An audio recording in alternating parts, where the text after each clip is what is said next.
WPL 2026 final match Delhi capital versus royal Challengers Bengaluru మధ్య జరిగింది. ఇప్పటి వరకు 3 సీజన్లు జరగగా ముంబై ఇండియన్స్ 2 సార్లు, రాయల్ ఛాలెంజర్స్ బెంగళూరు ఒకసారి గెలిచింది. ఢిల్లీ క్యాపిటల్ ఈ 3 సార్లు ఫైనల్కి వెళ్ళింది. 4వసారి ఫైనల్కి వచ్చింది ఢిల్లీ క్యాపిటల్ ఆర్సీబీ తోటి. రాయల్ ఛాలెంజర్స్ బెంగళూరు కెప్టెన్గా స్మృతి మందానా, ఢిల్లీ క్యాపిటల్ కెప్టెన్గా జమీమా రోడ్రిగ్స్ చేస్తున్నారు. లీగ్ స్టేజ్లో 2 మ్యాచ్లు ఆడగా ఒకటి ఢిల్లీ క్యాపిటల్ గెలిచింది, మరొకటి ఆర్సీబీ గెలిచింది.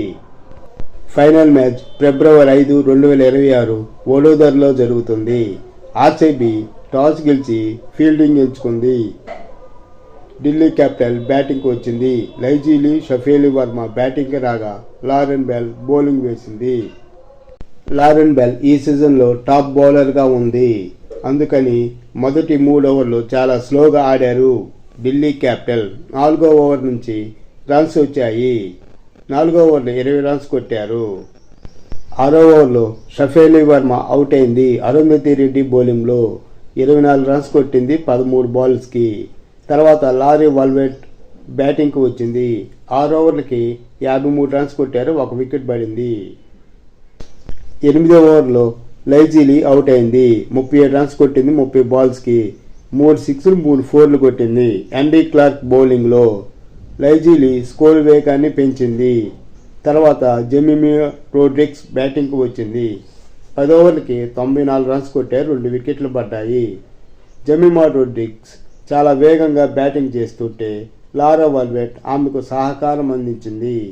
11 ఓవర్లకి 100 కొట్టారు. 15వ ఓవర్లో captain Jemimah Rodrigues half century చేసింది 32 బాల్స్లో. ఇది 2వ ఫాస్టెస్ట్ హాఫ్ సెంచరీ WPLలో.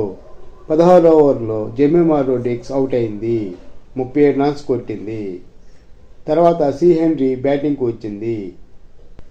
లారా వాల్వెట్, సి హెన్రీలు కలిపి స్కోర్ వేగాన్ని బాగా పెంచారు. 19వ ఓవర్లో 24 రన్స్ కొట్టింది సి హెన్రీ. 20వ ఓవర్లో 15 రన్స్ వచ్చాయి. 20 ఓవర్లకి 203 రన్స్ కొట్టారు, 4 వికెట్లు పడ్డాయి. చివరి బాల్కి లారా వాల్వెట్ రన్అవుట్ అయింది. ఆర్సీబీ 204 టార్గెట్ తోటి బరిలోకి దిగింది. గ్రేస్ హారిస్, స్మృతి మందానా బ్యాటింగ్ రాగా కాప్ బౌలింగ్ వేసింది. 2వ ఓవర్లో గ్రేస్ హారిస్ అవుట్ అయింది సి హెన్రీ బౌలింగ్లో. తర్వాత వోల్ బ్యాటింగ్కి వచ్చింది. జార్జియా వోల్, స్మృతి మందానా కలిసి స్కోర్ వేగాన్ని బాగా పెంచారు. 6 ఓవర్లకి 59 రన్స్ కొట్టారు, 1 వికెట్ పడింది. 10 ఓవర్లకి 100 రన్స్ కొట్టారు. వోల్ 34 బాల్ 48 రన్స్, స్మృతి మందానా 19 బాల్కి 39 రన్స్ కొట్టారు. 11వ ఓవర్లో జార్జియా వోల్ హాఫ్ సెంచరీ చేసింది. 12వ ఓవర్లో స్మృతి మందానా కూడా హాఫ్ సెంచరీ చేసింది. 15 ఓవర్లకి 162 రన్స్ కొట్టారు, 1 వికెట్ పడింది. జార్జియా వోల్ 74 రన్స్ 50 బాల్స్లో, స్మృతి మందానా 75 రన్స్ 33 రన్స్తో క్రీజ్లో ఉన్నారు. 17వ ఓవర్లో జార్జియా వోల్ అవుట్ అయింది.